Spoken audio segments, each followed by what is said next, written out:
Ada sesiapa yang dalam hidup kamu yang perlu kamu maafkan. Pada hari ini Yesus mohon kita untuk memaafkan.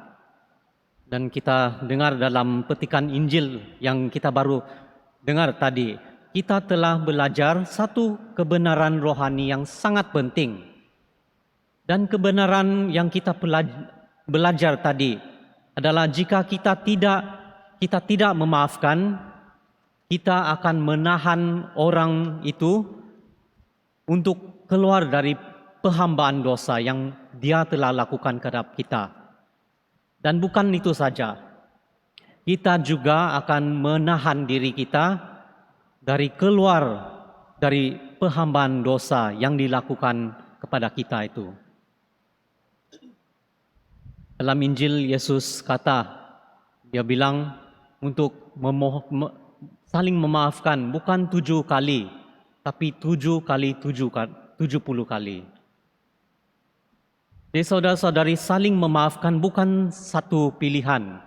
Bagi kita semua, memaafkan itu adalah pilihan saya.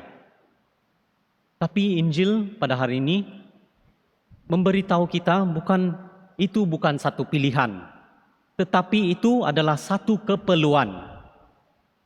Yesus memerlukan kita untuk saling memaafkan. Dia bukan pilihan.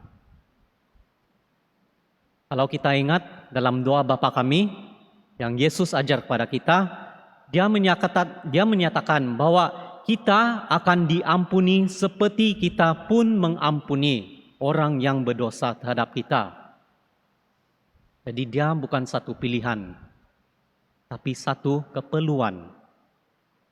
Tapi masalah dia, kita tidak mau memaafkan. Soalan dia, bolehkah kita ada keinginan untuk memaafkan? Atau dalam proses pengampunan kita akan belajar banyak perkara. Dan terlebih dahulu kita akan belajar apa yang bukan maksud pengampunan. Dalam diri kita ada banyak tanggapan tentang maksud pengampunan. Dan kadang-kadang tanggapan ini akan menghalang kita untuk memaafkan. Jadi pengampunan itu bukan bermaksud bahwa dosa yang dilakukan terhadap kita akan tidak menjadi apa.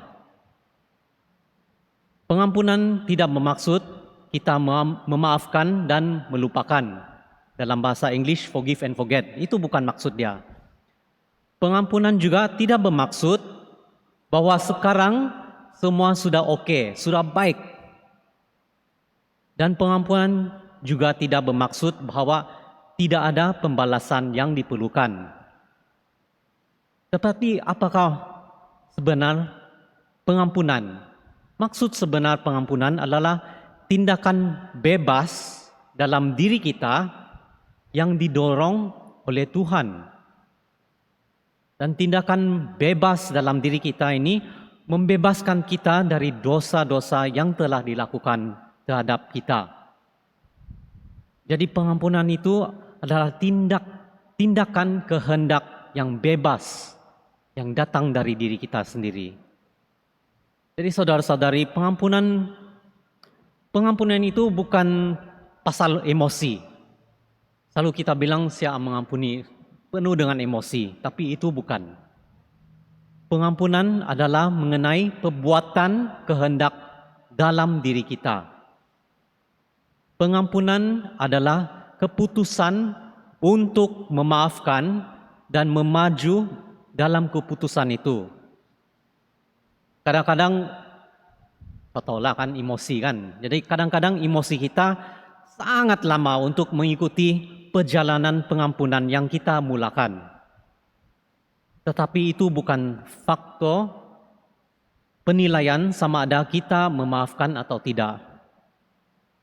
Apa yang menunjukkan bahwa proses pengampunan sudah mula adalah bahwa kita telah membuat keputusan dan mulai mengusahakan diri kita dan bertindak lanjut. Jadi bagaimana kita maju? Kita belajar dari kata-kata Yesus. Yesus memberitahu kita untuk berdoa untuk orang yang menganiaya kita. Berdoa untuk orang yang buat dosa kepada kita. Dan berdoa untuk orang itu adalah cara di mana kita mula merasakan belas kasihan kepada orang yang telah berdosa terhadap kita. Tapi dalam pengalaman kita lah semua kan, kita tahu sangat-sangat susah untuk berdoa untuk seseorang bila kita masih ada dendam kepada dia. Bila kita masih ada kemarahan kepada orang itu, sangat-sangat susah untuk berdoa untuk orang itu. Tetapi bila kita mulai proses doa untuk orang itu, Tuhan akan mula menunjukkan sesuatu kepada kita. Dan Dia menunjukkan kepada kita bahwa orang ini benar-benar memerlukan belas kasihan kita dan bukan kemarahan kita. Kenapa? Apa Tuhan akan tunjuk kepada kita saat kita berdoa untuk orang itu? Adalah orang itu sebenarnya tidak mempunyai pengetahuan bahwa Tuhan betul-betul mengasihani dia.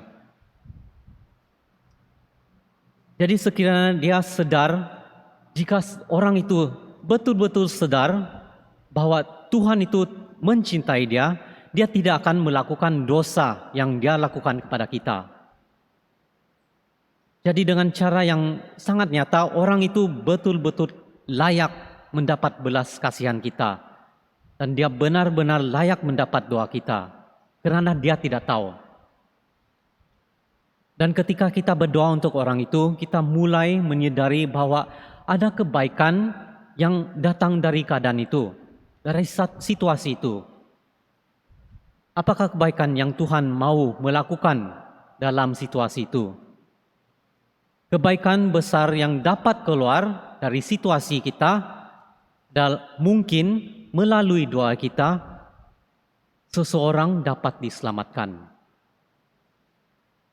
Jadi saudara-saudari, siapa yang perlu kita maafkan pada hari ini?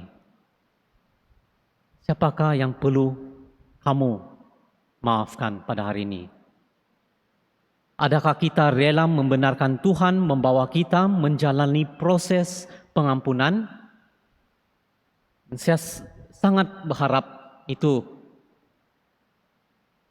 Karena kalau kita saling ampun mengampuni, kita akan dibebaskan. Dan begitu juga orang yang telah berdosa kepada kita, dia juga akan dibebaskan.